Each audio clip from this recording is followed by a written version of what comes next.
Good morning students. तो अपनी next video start करते हैं हम। आइए, ठीक है। हम पढ़ रहे थे, आपका क्लास 11th की बायोलॉजी चल रही है। इसमें आपका चैप्टर चल रहा है चैप्टर 5th, ठीक है। चैप्टर 5th चल रहा है आपका जगत प्रोटिस्टा, किंगडम प्रोटिस्टा। तो हम किंगडम प्रोटिस्टा के बारे में पढ़ चुके हैं। आपकी इससे पहले 5 वीडियोज़ आ चुकी हैं इसमें। अब ये आपकी 6th वीडियो है, ठीक है। तो उसमें हमने पूरा पढ़ लिया कि क्या प्रोटिस्टा है, क्या लक्षण होते हैं, क्लासिफिकेशन वगैरह सब पढ़ लिया है। तो अब हम पढ़ रहे थे कहाँ पर, क्लासिफिकेशन ऑफ प्रोटिस्टा। तो क्लासिफिकेशन प्रोटिस्टा जो होता है उसको हमने कितने पार्ट्स में डिवाइड किया। क्लासिफिकेशन ऑफ प्रोटिस्टा को हमने 3 पार्ट्स में डिवाइड किया था। ये मैं पढ़ा चुकी हूँ आपको। नंबर फर्स्ट था फोटोसिंथेटिक और होलोफिटिक प्रोटिस्टा, ठीक है। Classification of protista number first है फोटोसिंथेटिक और होलोफिटिक प्रोटिस्टा, जिसको हमने 3 पार्ट्स में डिवाइड किया था। Dinoflagellates, chrysophyte, euglenoid. क्लियर। हमने फर्स्ट क्लासिफिकेशन, ये जो क्लासिफिकेशन में फर्स्ट पार्ट है फोटोसिंथेटिक और होलोफिटिक प्रोटिस्टा, इनको 3 पार्ट्स में डिवाइड किया। Dinoflagellate, chrysophyte and euglenoids. Then उसके बाद आपका सेकंड आता है consumer, decomposer and slime mould, ठीक है। Consumer, decomposer and slime mould, इनको भी 2 पार्ट्स में डिवाइड किया। अकोशिकीय स्लाइम मोल्ड एंड कोशिकीय स्लाइम मोल्ड, ठीक है। आज हम पढ़ेंगे प्रोटोजोन प्रोटिस्ट, ठीक है। 3 पार्ट्स में डिवाइड किया था, फोटोसिंथेटिक, कंज्यूमर एंड प्रोटोजोन। तो ये आपके 2 जो हो चुके हैं आपकी, इनसे प्रीवियस वीडियोस में आप देख सकते हैं, ये दोनों हो चुके हैं। आज हम थर्ड स्टार्ट करेंगे, प्रोटोजोन प्रोटिस्टा। थोड़ा लेंथी चैप्टर है, वीडियोस इसकी काफ़ी ज़्यादा हो गई है, ठीक है, अकॉर्डिंग टू आपके जो और चैप्टर्स हैं उनके अकॉर्डिंग। तो अभी हम स्टार्ट करते हैं प्रोटोजोन प्रोटिस्ट। ये सब आपका हो चुका है दोनों पॉइंट्स, ठीक है, क्लियर। तो क्लासिफिकेशन में थर्ड पॉइंट स्टार्ट करेंगे हम।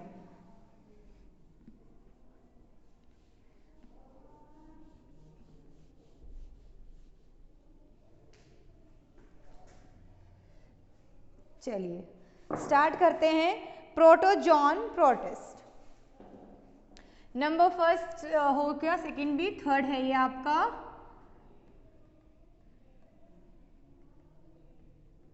प्रोटोजोन प्रोटिस्ट, ठीक है। प्रोटोजोन प्रोटिस्ट, इसके बारे में हम पढ़ रहे थे कि ये क्या होता है, ठीक है। तो स्टार्ट करते हैं। प्रोटोजोन प्रोटिस्ट, ये है जगत, सबसे बड़ा जगत है, ठीक है।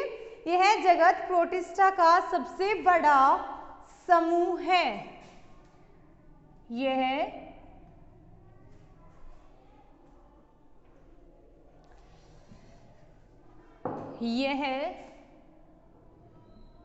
जगत प्रोटिस्टा, जगत प्रोटिस्टा का सबसे बड़ा समूह है, ठीक है। पहले जो आपने 2 पढ़े हैं ये उनसे बड़ा है, यानी कि जगत प्रोटिस्टा जो है उसमें ये सबसे बड़ा समूह है। सबसे बड़ा समूह है तो उसमें जीव भी ज्यादा आएंगे, एग्जाम्पल्स भी होंगे, ठीक है। तो इसीलिए क्या है, प्रोटोजोन प्रोटिस्ट ये है जगत प्रोटिस्टा का सबसे बड़ा समूह है। इसके कुछ विशिष्ट लक्षण है। विशिष्ट लक्षण, विशिष्ट लक्षण, ठीक है। लक्षण क्या होंगे। नंबर फर्स्ट, अत्यंत सूक्ष्म रचना वाले इन प्राणियों का शरीर एक कोशिकीय का बना होता है, ठीक है। अत्यंत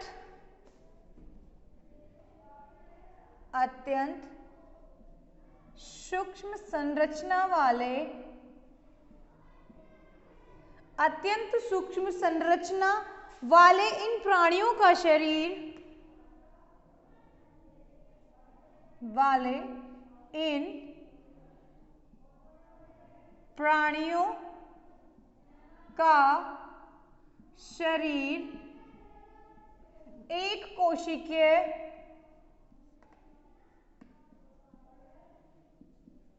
होता है, ठीक है।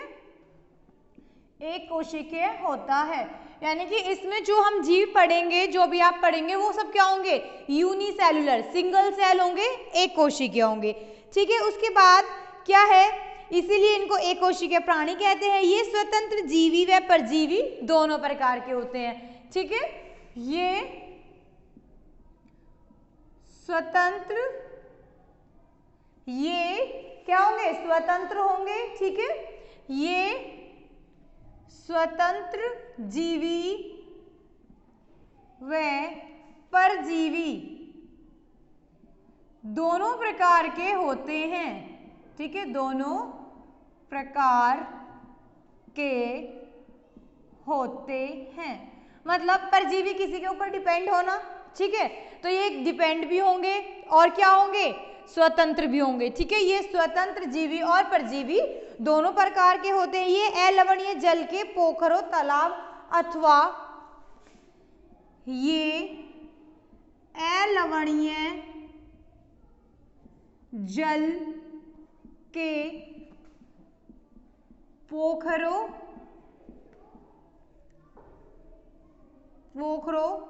तालाब, ठीक है, ये अलवणीय जल के पोखरों, तालाब अथवा लवणीय समुद्री जल में रहते हैं, अथवा लवणीय समुद्री जल में रहते हैं। क्लियर? ठीक है, ये क्या है, ये अलवणीय जल के पोखरों, तालाब अथवा लवणीय समुद्र में या लवणीय समुद्री जल में रहते हैं। ठीक है, नेक्स्ट क्या है, ये अलैंगिक एवं लैंगिक दोनों प्रकार का जनन करते हैं। ये अलैंगिक तथा लैंगिक दोनों प्रकार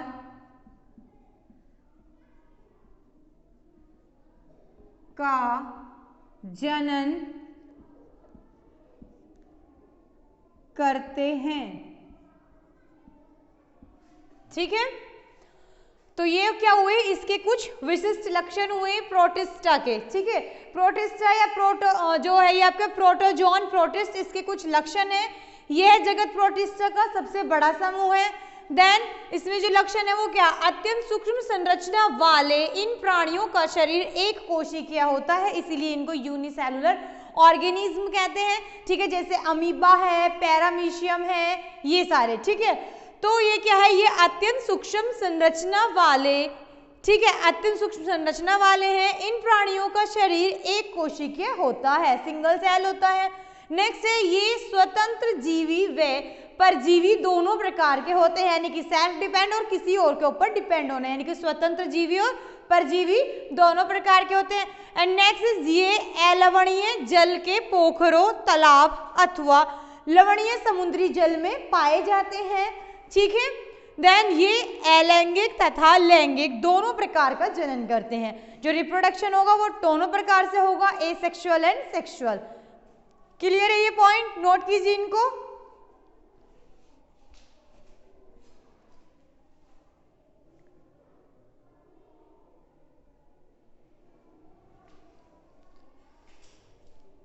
ठीक है, चलिए अब आगे चलते हैं। ये तो हुए इनके लक्षण, अब हम क्लासिफिकेशन पढ़ेंगे। अभी तो हम क्लासिफिकेशन प्रोटिस्टा का पढ़ रहे थे, बट अब क्लासिफिकेशन किसका होगा, प्रोटोजोन प्रोटिस्ट। ठीक है, क्लासिफिकेशन पढ़ेंगे। जैसे जो फर्स्ट था उसको 3 पार्ट्स में डिवाइड किया था। किस किस में डिवाइड किया था, जो आपको फोटोसिंथेटिक था उसको क्राइसोफाइट, डाइनोफ्लैजिलेट एंड यूग्लिनोइड 3 पार्ट्स में डिवाइड किया था। सेकंड था आपका कंपोजर एंड डिकम्पोजर, उसको 2 पार्ट्स में डिवाइड किया था। और अब है ये प्रोटोजोन प्रोटिस्ट, इसको हम कितने पार्ट्स में डिवाइड करेंगे वो देखते हैं। ठीक है, क्लासिफिकेशन ऑफ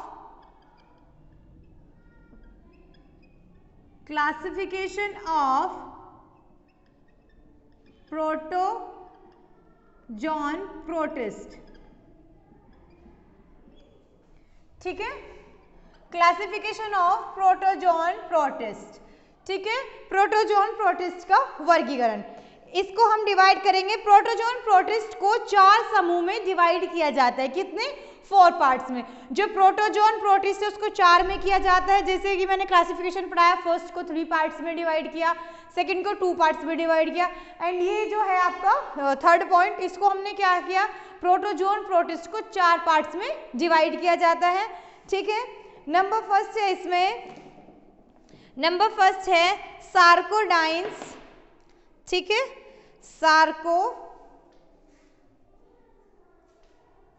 नंबर फर्स्ट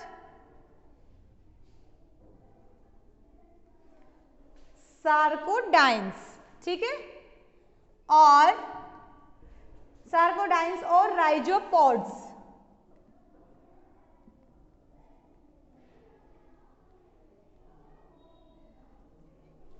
ठीक है, सार्कोडाइंस और राइजोपोड्स। सेकंड है जू फ्लैजिलेट,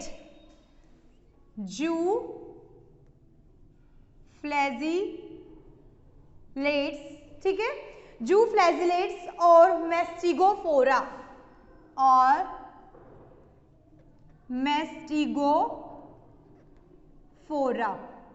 ठीक है, ये है आपका second point. And third is ciliated. ठीक है, सीलिएटेड प्रोटोजोन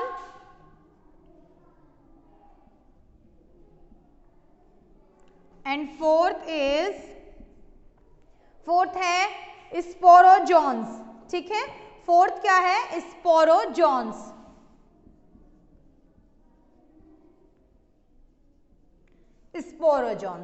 ठीक है, क्लासिफिकेशन ऑफ प्रोटोजोन प्रोटिस्ट को हमने 4 पार्ट्स में डिवाइड किया है। नंबर फर्स्ट है सार्कोडाइंस और rhizopods, second is zooflagellate और mastigophora, and third is ciliated protozoan, and fourth is sporozoans. इनको हमने 4 पार्ट्स में डिवाइड किया। अब 1 बाय 1 हम इनके बारे में पढ़ेंगे कि इनके अंदर क्या क्या एग्जाम्पल होंगे, क्या जीव इनके अंदर होंगे। क्लियर है आपको ये? ठीक है, आगे चलते हैं। क्लासिफिकेशन ऑफ प्रोटोजोन प्रोटिस्ट को 4 पार्ट्स में डिवाइड किया है। अब 1 बाय 1 पढ़ेंगे। नंबर फर्स्ट है सार्कोडाइंस और राइजोपोड्स। ठीक है, सार्कोडाइंस और राइजोपोड्स हम पढ़ेंगे इसमें। Number first is sarcodines and rhizopods. ठीक है, ये क्या है, इसके अब हम कुछ लक्षण पढ़ लेते हैं, इसके बारे में पढ़ लेते हैं क्या होता है। सार्कोडाइंस क्या होता है? ये जीव प्राय समुद्री जल, सादे पानी व नम मिट्टी वाले स्थानों पर पाए जाते हैं। ठीक है, नंबर फर्स्ट इज ये जीव प्राय समुद्री जल, सादे पानी, ये जीव समुद्री जल, सादे पानी, ठीक है, ये जीव समुद्री जल, सादे पानी व नम मिट्टी में पाए जाते हैं। वे नम मिट्टी में पाए जाते हैं। ठीक है, कहाँ मिलेंगे ये जीव? ये जीव सादे पानी, समुद्र व जो नम मिट्टी होगी वहां पर ये पाए जाएंगे। क्लियर है? नेक्स्ट है इसमें, इनमें पेलिकल के बाहर कोशिका भित्ति नहीं होती। इनमें पेलिकल के बाहर सेल वॉल या कोशिका भित्ति नहीं होती। ठीक है, क्या नहीं होगी इसमें? सेल वॉल नहीं होगी। एंड थर्ड है शरीर से अस्थायी तौर पर पादप। ठीक है, शरीर से अस्थायी तौर पर पादप, शरीर से अस्थायी तौर पर पादप, ठीक है, पादप निकले होते हैं या सूडोपोडिया बाहर निकले होते हैं, या सूडोपोडिया बाहर निकले होते हैं, बाहर निकले होते हैं। ठीक है, क्या है, शरीर से अस्थायी तौर पर पादप या सूडोपोडिया बाहर निकले होते हैं। ठीक है, नेक्स्ट है इसमें, इनके शरीर में एक से अधिक केंद्रक होते हैं। इनके शरीर में एक से अधिक क्या होते हैं, केंद्रक होते हैं। एक से अधिक केंद्रक या न्यूक्लियस होते हैं। ठीक है, एंड नेक्स्ट कुछ सार्कोडाइन्स परजीवी भी होते हैं। ठीक है, नंबर 5 इज कुछ सार्कोडाइन्स परजीवी। मैंने क्या बताया था, ये परजीवी और स्वतंत्र जीवी दोनों प्रकार के होते हैं, तो कुछ सार्कोडाइन्स परजीवी भी होते हैं। एग्जाम्पल देख लेते हैं इनका। एग्जाम्पल है इसमें एंट अमीबा हिस्टोलिटिका, एंट अमीबा हिस्टोलिटिका। ठीक है, एंट अमीबा हिस्टोलिटिका,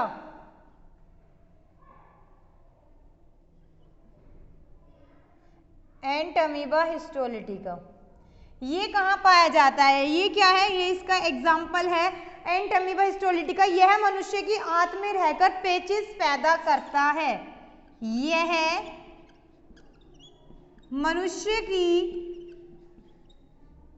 यह मनुष्य की आंत में रहकर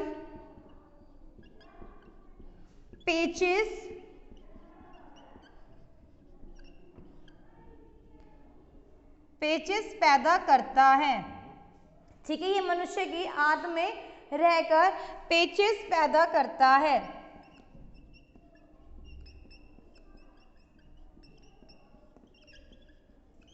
ठीक है, तो ये बताया मैंने कि सार्कोडाइन्स क्या होते हैं। ठीक है, सार्कोडाइन्स क्या होंगे, ये कहाँ पाए जाएंगे, समुद्री जल, सादे पानी या नम मिट्टी वाले स्थानों पर पाए जाते हैं। ठीक है, सेकंड है, इनमें पेलिकल के बाहर सेल वॉल या कोशिका भित्ति नहीं पाई जाती। ठीक है, एंड थर्ड है, इसमें शरीर से अस्थायी तौर पर पादप या फिर सूडोपोडिया निकले होते हैं। क्या होते हैं सूडोपोडिया, मैं बताती हूँ आपको। जैसे मैंने आपको प्रीवियस चैप्टर में बताया था कि अमीबा में सूडोपोडिया निकले होते हैं, वो क्या होता है, इस तरीके से जैसे अमीबा की स्ट्रक्चर होती है, अमीबा की स्ट्रक्चर कोई स्थायी स्ट्रक्चर नहीं होती, जितनी बार भी लोकोमोशन करता है, गति करता है, उसकी स्ट्रक्चर चेंज होती रहती है। तो इस तरीके से जो अमीबा है उसके स्ट्रक्चर में फिंगर लाइक प्रोजेक्शंस, ठीक है, उंगली नुमा उभार या फिर सूडोपोडिया, ये जो स्ट्रक्चर है इनको ही हम सूडोपोडिया बोलते हैं। ये अमीबा की स्ट्रक्चर से निकले होते हैं, जो किसमें हेल्प करते हैं, फूड को कैप्चर करने में हेल्प करते हैं एंड लोकोमोशन करने में या गति करने में काम आते हैं इनके, किसको, अमीबा को। तो इनको सूडोपोडिया कहते हैं। इसमें लिखा है इनके शरीर से अस्थायी तौर पर पादप या सूडोपोडिया निकले होते हैं। ठीक है, इनको सूडोपोडिया बोलते हैं। नेक्स्ट है, इनके शरीर में एक से अधिक केंद्रक पाए जाते हैं। इनकी जो बॉडी होगी उसमें एक से अधिक केंद्रक उपस्थित होंगे और ये जो पार्ट अगर अलग होता है तो ये अपने केंद्रक के साथ अलग होगा। ठीक है, तो क्या होगा, इसमें एक से अधिक केंद्रक उपस्थित होते हैं। ठीक है, नेक्स्ट है एग्जाम्पल इसका, इसमें कुछ सार्कोडाइन्स परजीवी भी होते हैं। अभी मैंने आपको बताया था जो कुछ तो परजीवी होंगे और कुछ स्वतंत्र जीवी होंगे, तो उसमें से क्या है, एंट अमीबा हिस्टोलिटिका, यह मनुष्य की आंत में रहकर, यानी कि मनुष्य की आंत में, मनुष्य के इंटेस्टाइन में ये पैरासाइट बनकर रहता है, उस पर परजीवी की तरह उसमें रहता है। और क्या है, ये क्या करता है, पेचिस पैदा करता है, लूज मोशन की ये प्रॉब्लम पैदा करता है। कौन, एंट अमीबा हिस्टोलिटिका। तो ये क्या है, ये सार्कोडाइन्स और राइजोपोड से नोट कीजिए, इनको आप नोट्स कीजिए। ठीक है,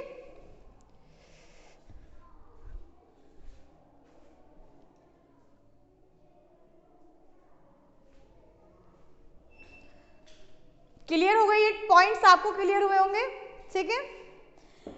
अभी इसमें एग्जाम्पल आगे पढ़ते हैं। ये तो हुआ जो परजीवी होगा, ये उसका एग्जाम्पल है। आगे इसमें एग्जाम्पल देखते हैं।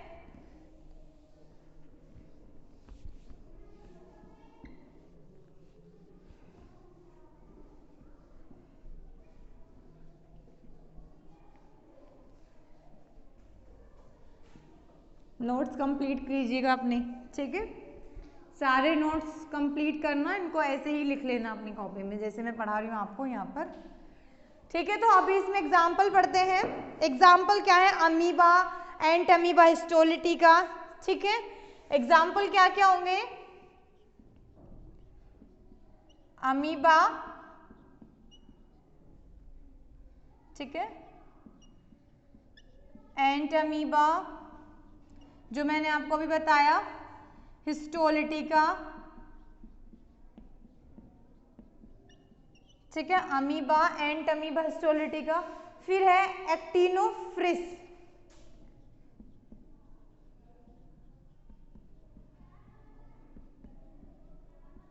एक्टिनोफ्रिस पैलिमिक्सा,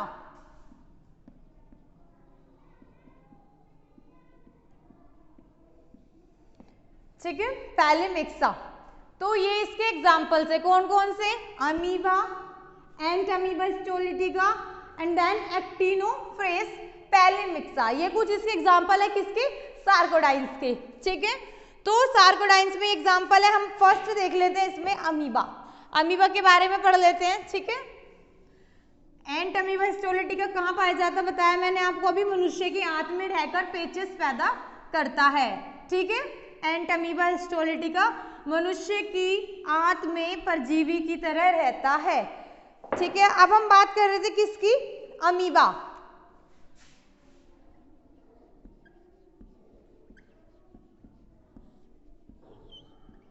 ठीक है, अमीबा क्या होगा?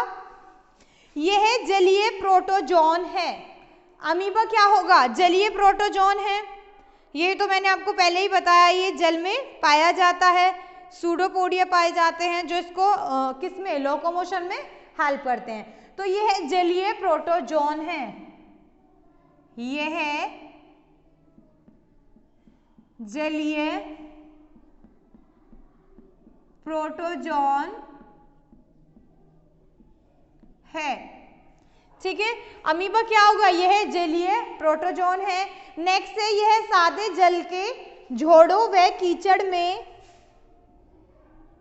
यह सादे जल के झोड़ों में, ठीक है, यह सादे जल के झोड़ों व कीचड़ में पाया जाता है। व कीचड़, ठीक है, कीचड़ में पाया जाता है, ठीक है, कीचड़ में पाया जाता है। यह जंतुओं के समान और जंतुओं के समान वनस्पति आदि का भक्षण करता है। यह जंतुओं के समान वनस्पति आदि का भक्षण करता है, ठीक है, मतलब उनको खाता है, भक्षण करता है, ठीक है। उसके बाद क्या है? इनका शरीर अनियमित होता है तथा आकृति बदलती रहती है। इनका शरीर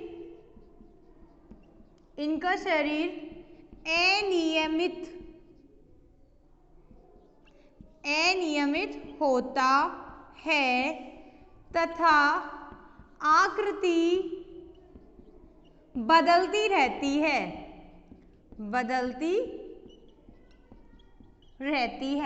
ठीक है। इनका शरीर अनियमित होता है और आकृति बदलती रहती है। इनमें अलैंगिक जनन द्विविभाजन और बहुविभाजन द्वारा होता है। इनमें अलैंगिक जनन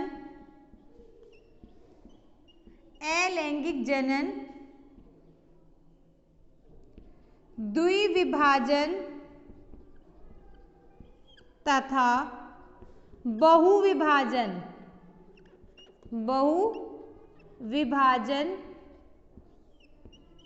द्वारा होता है।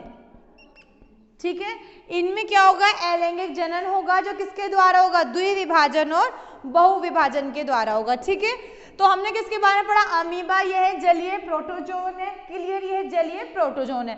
नेक्स्ट ये है सादे जल के जोड़ों वे कीचड़ में पाया जाता है। कहाँ पे पाया जाएगा, सादे जल के जो जोड़ होंगे और कीचड़ में पाया जाएगा। यह जंतुओं के समान वनस्पति आदि का भक्षण करता है। जैसे कि जंतु क्या होते हैं, पेड़ पौधे, छोटी छोटी घास है उनको खाते हैं, तो अमीबा भी उन्हीं की तरह छोटे छोटे पेड़ पौधे और वनस्पति का भक्षण करता है। नेक्स्ट है इनका शरीर अनियमित तथा आकृति बदलती रहती है। अभी मैंने आपको समझाया था कि ये जितनी बार भी चलेंगे फिरेंगे इनकी आकृति बदलती रहती है। एंड देन इनमें अलैंगिक जनन पाया जाता है जो कैसे होगा, द्विविभाजन करेगा और बहुविभाजन करेगा। डायग्राम देख लेते हैं हम अभी अमीबा का। ठीक है,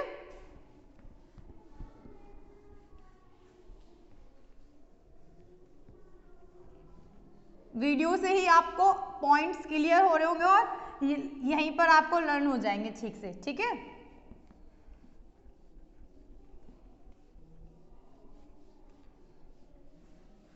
अमीबा की स्ट्रक्चर बना लेते हैं। जितना भी आप देखोगे बुक्स में या यूट्यूब या कहीं भी आप देखेंगे तो इस सभी की मतलब अपने अकॉर्डिंग सबकी स्ट्रक्चर मतलब चेंज ही होती है, चेंज ही बनाते हैं सब लोग अलग अलग। ठीक है,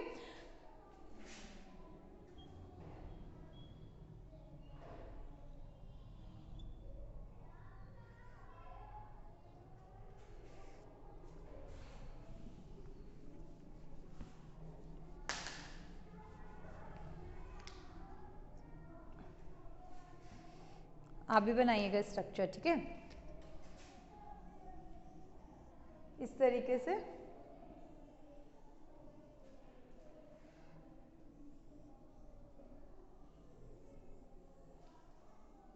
ऐसे। ठीक है, ये क्या है, अमीबा, ये क्या हो गया, अमीबा। इसमें क्या होगा, इसमें माइटोकॉन्ड्रिया होगा। ठीक है,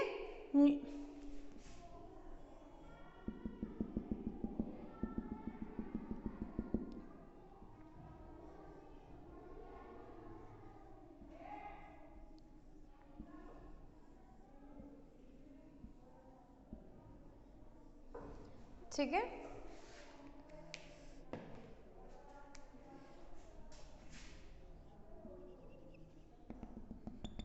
ये क्या है, न्यूक्लियस।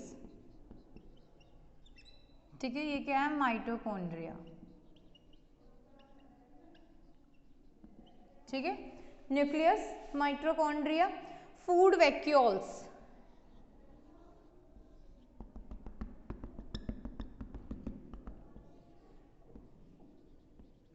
Food vacuoles. ठीक है, फूड वैक्यूल्स, ये क्या है आपका, एक्टोप्लाज्मिक।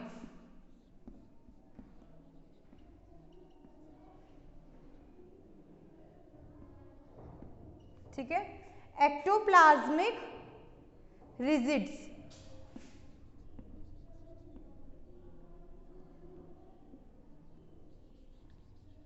रिजिड्स, ठीक है, एक्टोप्लाज्मिक रिजिड्स होंगे। ये होंगे स्यूडोपोडिया। क्या होंगे, स्यूडोपोडिया।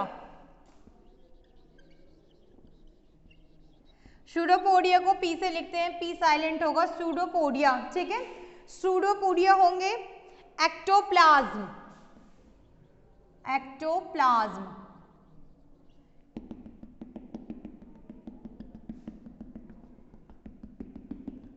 ठीक है, इस तरीके की अमीबा की स्ट्रक्चर होती है। ये अपने गमन के साथ साथ, लोकोमोशन के साथ साथ इसकी क्या होगी, स्ट्रक्चर चेंज होती रहती है। इसकी आकृति कोई निश्चित आकार की नहीं होती, इसकी आकृति बदलती रहती है। ये पॉइंट अभी मैंने लिखवाया आपको, ये अपनी आकृति बदलता रहता है।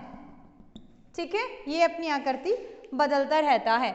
ये क्या है, अमीबा। ठीक है, ये अमीबा के स्ट्रक्चर है। अमीबा क्या है, क्या हुआ, माइटोकॉन्ड्रिया है, इसमें एक्टोप्लाज्म है, फूड वैक्यूल्स है जहाँ फूड स्टोर होगा, ठीक है। एक्टोप्लाज्मिक रिजिड्स है स्यूडोपोडिया। स्यूडोपोडिया क्या करेंगे, इनको चलने फिरने में, लोकोमोशन करने में, गति करने में या फूड को कैप्चर करने में सहायता करते हैं। और ये क्या है, केंद्रक। ठीक है, क्लियर हुआ ये पॉइंट, नोट कीजिए, ये डायग्राम बनाइए आप।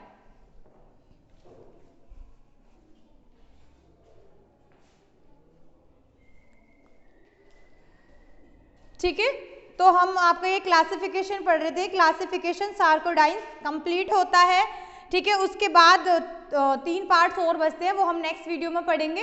ये कंप्लीट हुआ, समझ में आया आपको। अमीबा पढ़ा है हमने, सार्कोडाइंस में एग्जांपल बताया। अमीबा है, एंट अमीबा है, जो मनुष्य के आंत में क्या करता है, पेचेस पैदा, मतलब मनुष्य के आंत में रहकर पेचेस पैदा करता है। समझ में आया आपको ये?